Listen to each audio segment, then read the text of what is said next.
parti? Oui. Vas-y, mon Ben. Il y a 2 des plus gros crimes de l'histoire du Canada qui viennent d'être... les personnes sont faites poigner pour avoir effectué le crime. Il y en a un, c'est en Colombie-Britannique, si je ne me trompe pas. C'est le plus gros... Donnez-moi juste un petit instant. Le plus gros drug bust de l'histoire du Canada a été fait le 10 juin. L'arrestation a été effectuée. Puis ils ont montré... À Vancouver, ça? Non, excuse-moi. Celui-là, le prochain, ça va être au BC. Okay. Celui-là, c'est à Peel, qui est dans la région de Toronto. OK. Encore une fois. Je ne fais pas par exprès pour chier sur Toronto. Ils le font par eux-mêmes. Ça donne que je le vois. Là. Mais... Toronto porte leur propre réputation. Check le montant de drogue qu'il y a sur ces tables.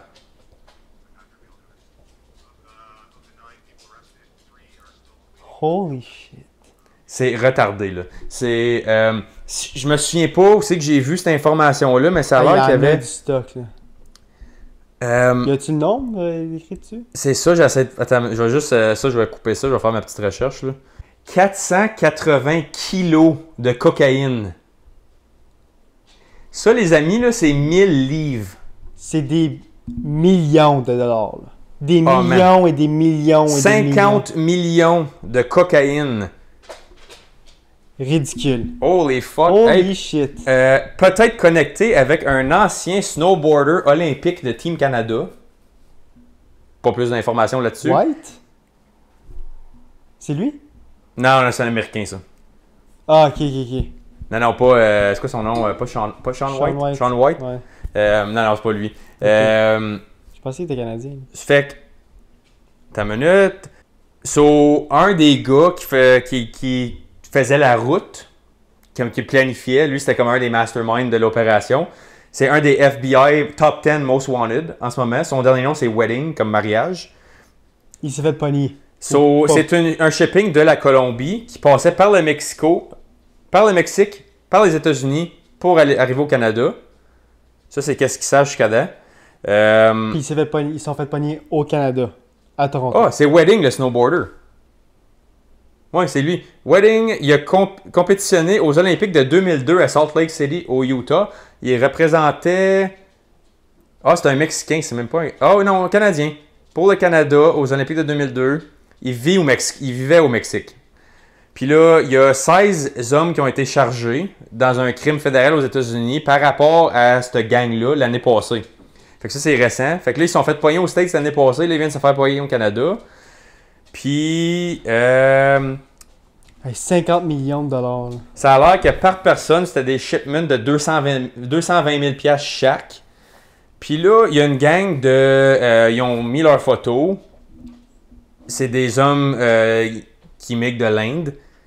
Ils sont 6 qui faisaient la route. Les 6 ont été released on bail. No way. Le plus gros drug bust de l'histoire du pays qui a assez de coke pour fournir une piscine olympique. Ouais. Il n'y en a pas un qui est en présententiel en ce moment. That's crazy. Ça, c'est fuck. Hey, les systèmes juridiques canadiens, des fois... Ils se font blaster. Comme là, c'est ça, le clip, c'est comme « Biggest drug bust in Canadian history and 6 are out on bail already. Canada is a joke. » Puis là, la police de Peel puis tout ça, ben c'est pas la police, c'est le système juridique. Ils se font blaster sur X, là. Comme, il y en a 9, t'as une minute. Tout catch and release, toute la gang, 9. Il y en a 9 en ce moment qui ont comme été identifiés. Les 9, il n'y en a pas un en présententiel en ce moment. Pas un qui est... Ils sont tous releasés, toute la fucking gang. That's crazy. 480 kilos. Les v'là. On va les mettre les photos à l'écran, là. Il y en a 1, 2, 3, 4, 5, 6, 7, 8, 9. C'est 9 hommes de l'Inde. Là. Il y a un asiatique puis 8 de l'Inde. Ils ont tous leurs noms, toute la gang. Ils sont tous identifiés. Puis eux, c'est ça eux qui drivaient. C'est les drivers. C'est ceux qui sont fait pogner sur place avec le stock. Il n'y en a pas un en dedans. Ça, c'est fucked up. So, honnêtement, je comprends pas ça. Il y a quelqu'un, il faudrait qu'il m'explique quelque chose parce que c'est frustrant. Comme, hey, 480 kilos. 480 kilos, ça peut tuer tellement de personnes. Puis ça, c'est avant que c'est laced, peut-être. Là. Ouais. Ça, c'est... Je sais pas si c'est juste le raw. Laced déjà. Là, je sais pas s'il est raw material parce que... Non, tu le vois. C'est pas raw. Comme... C'est prêt à être snorté. Là. C'est ça, je pense aussi, parce que hey, la quantité qu'il y avait là-dedans, Ouais. là, 50 millions. Bon, tu peux faire... Il y a du monde aux États-Unis qui ont fait de la prison pour comme 5 grammes de pot. Ouais. Là. des années de prison pour avoir eu 4 joints. Comme 5 à 10 ans, là. Ouais. Pour avoir de la possession simple de cannabis. Ouais. Eux autres viennent de se faire pogner avec assez de coke pour la moitié du pays au complet. Pour que le pays au complet ait une ligne chaque.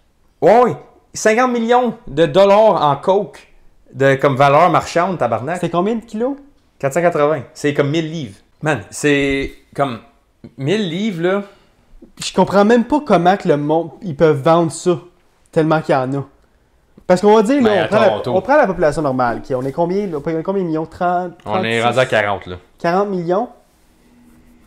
Peut-être comme combien de millions? Peut-être 2 millions sur ce 40 millions-là font de la cocaïne. On va l'arrondir à 1 million, genre, peut-être? Ouais.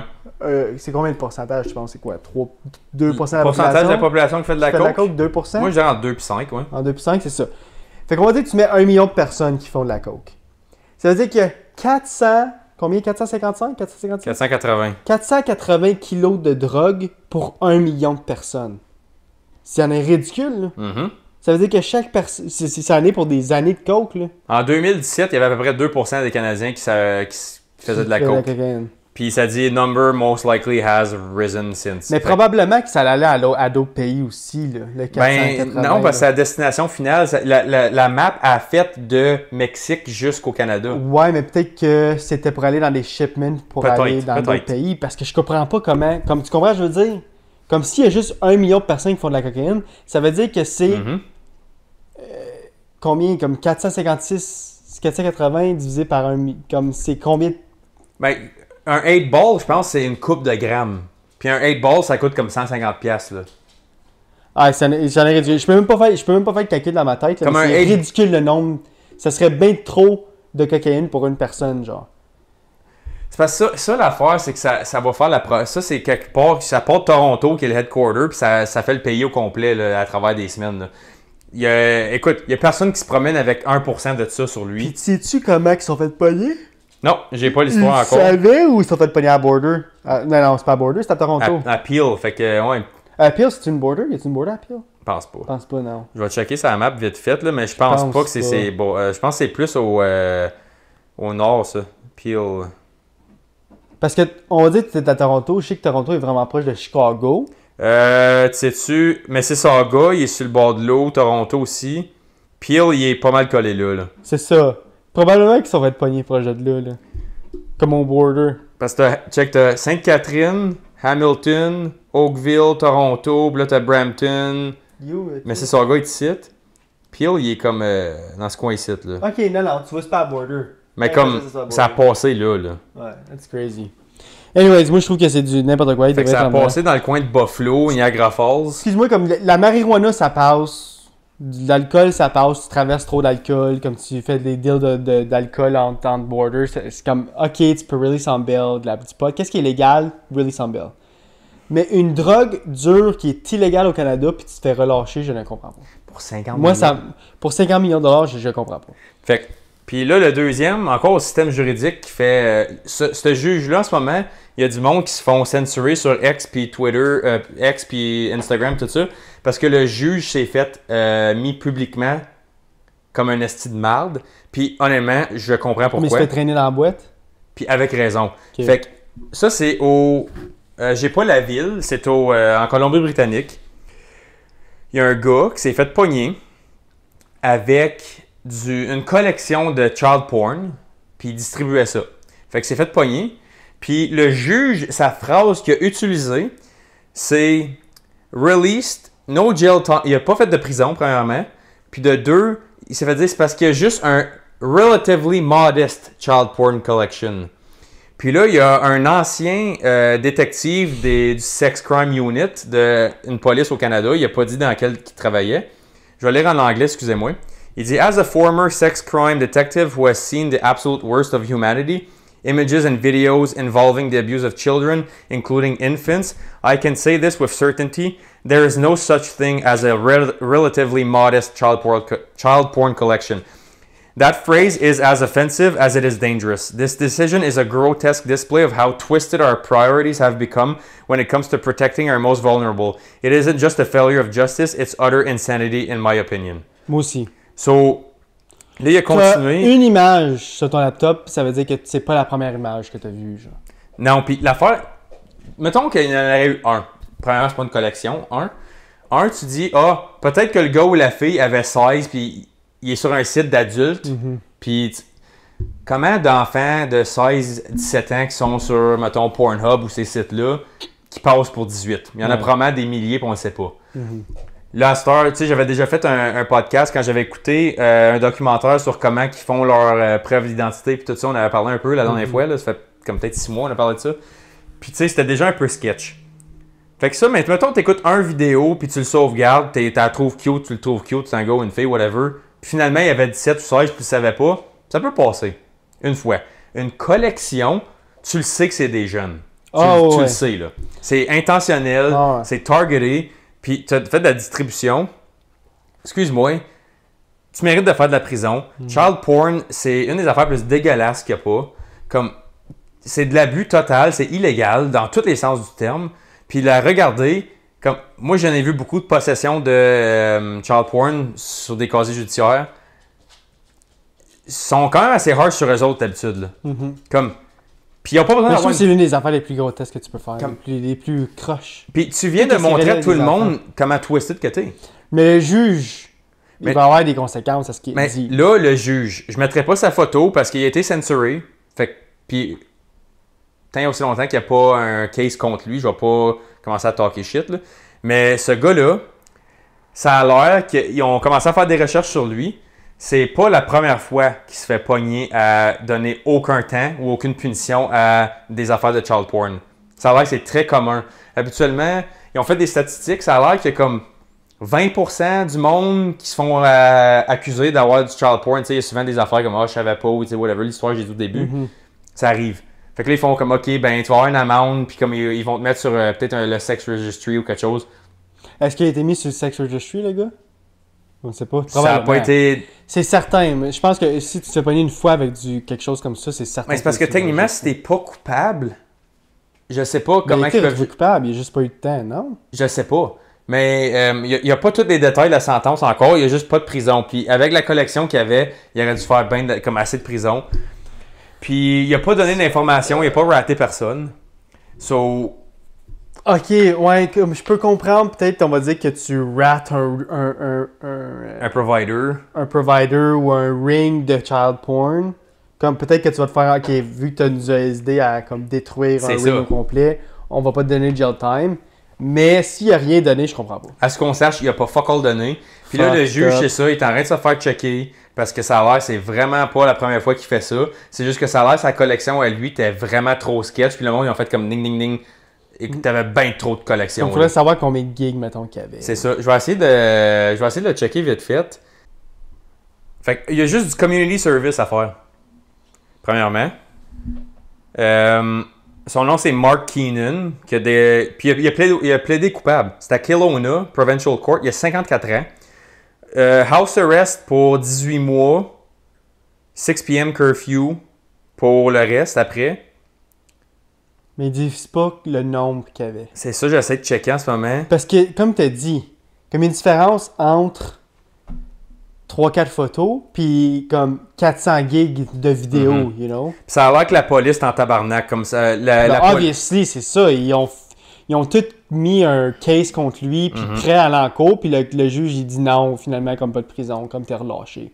Il peut recommencer demain matin, là. Ben, il va recommencer. Tu viens de lui dire que c'était quasiment correct, là. Ouais. Tu as donné une tape ses mains.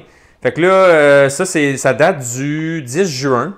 On est quoi, le 19? Fait que ça fait même pas 10 jours.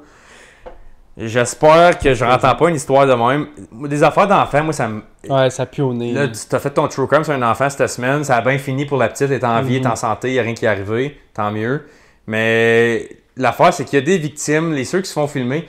J'ai entendu cet argument-là une fois sur un podcast qui parlait justement de pornographie, puis ça m'a fait chier. C'est comme, ben, tu sais, quand tu le regardes, il n'y a pas vraiment de victime. Tu penses à la surface en tabarnak. Je sais pas qui a dit ça. Enlève le couvert de ton cookie jar, puis mets ta main dedans un peu, là, parce que, écoute, pour que. Moi, si j'essaie de te vendre une banane tous les jours, puis tu la jettes jamais, à un moment donné, je vais arrêter de essayer de te la vendre, right? Tu vois-tu l'argument que je fais? C'est Si la le même monde ne chose. le regarde pas, le monde va arrêter d'en produire. Puis s'ils arrêtent d'en produire, ben ils vont arrêter d'acheter des jeunes et de trafiquer des jeunes. S'il n'y a pas de personnes qui veulent le consommer. Il y a une raison qu'il y a des millions de jeunes à travers la planète qui sont disparus. Il y a plein de dégueulasses qui consomment ce contenu-là puis ils les consomment physiquement aussi. Mais le monde qui consomme physiquement sont pires que ceux qui regardent, obviously. Mais tu les encourages en le regardant, tu le télécharges, tu le montres à d'autres mondes, tu te fais pogner avec. Ça veut dire que comme t'es pas le seul de même. Vous êtes des millions qui le font en cachette sur le dark web. Puis tu fais aucunement un exemple de ce monde-là en leur donnant du house arrest puis des curfews. Comme... Qu'est-ce qui est triste, c'est que ça peut être ton voisin. Genre, C'est tu ça, tu le sauras pas. Mais là, lui, il a son nom public. Là, mais la raison qu'il a son nom public, c'est parce que le juge, il a fait ça tout croche. Mais l'affaire aussi, c'est que comme on va dire que tu parles d'un cas qui aurait été en prison, whatever, tu n'aurais pas entendu parler de son nom. C'est ça je veux dire. Comme là, tu n'aurais pas entendu parler, il aurait sorti de prison après des années, puis tout le monde aurait. Comme obviously, son cercle, puis le monde qui connaît proche aurait su. Mais du monde comme moi, plutôt, il n'aurait jamais su, connu le nom du gars. Mais là, vu que le juge l'a relâché, puis que l'histoire, ça a débordé, puis c'est venu aussi gros, personne ne va jamais l'oublier, ce nom-là, puis savoir que comme, c'est le fucker qui a été relâché à cause qu'il y avait malgré le fait qu'il y avait autant de pornographie juvénile dans son appartement, whatever. Puis avant que je ferme mon écran, j'avais vu une dernière affaire. Une des raisons qu'il a donné, le juge, c'est qu'il n'a pas vu de pénétration dans aucun vidéo. Sur ça, moi je dis qu'on finit ça là-dessus, c'est bien cherché. Fait que thumbs up Justice Canada, encore une fois, ça donne confiance en esti pour la sécurité des enfants. Puis c'est parce que là, l'affaire, si tu donnes pas de temps pour du child porn, tu releases on bail du monde qui viennent de faire 50 millions de trafic. Mais après ça, moi si je me fais pogner pour un speeding, là, ton ticket à 100$, mets-toi ça dans le cul. Comme, on dit qu'il n'y a pas de niveau entre les deux. C'est ça, c'est comme house arrest pour child porn. Ben, je suis en collection sur la gueule puis je te roule dessus avec mon char, je mérite peut-être 2-3 semaines de fin de semaine. C'est ça. C'est où la ligne que tu traces? Si je me bats au hockey puis j'en collais ça sur le gars puis le gars tombe à terre puis il se pète la tête puis il devient comme... C'est quoi la marge de manœuvre entre les deux? C'est ça, tu vas avoir 3 mois de probation. C'est comme faut que la dissuasion, la raison que le monde pendait, le monde à la place publique dans le temps, c'était pour faire de la dissuasion. Si tu fais ça, c'est ça qui s'en vient. Là, ça prouve à tout le monde comme ben si je peux continuer parce que si je m'amuse, je me fais pogner, ça va être une tape sur les doigts. Triste. Moi, je dis qu'on finit ça là-dessus parce que ça commence à venir me chercher. Oui. Ça fait chier. Oui. Merci à tout le monde d'avoir écouté le True Crime. Puis, c'était pas mal tout True Crime cette semaine. Ouais, c'était pas mon intention, c'est juste que ça m'a tombé non, dessus. Non, mais c'est moi, j'aime ça. Moi, j'aime ça quand c'est comme ça. Ben, whatever. Sauf la dernière histoire. Là, ouais. Sur ça, merci à tout le monde d'avoir écouté le podcast. Comme que je dis à chaque fin, guys, on est partout. Like, comment, subscribe. Puis on va se voir la semaine prochaine. Yes, sir. Peace. Salut.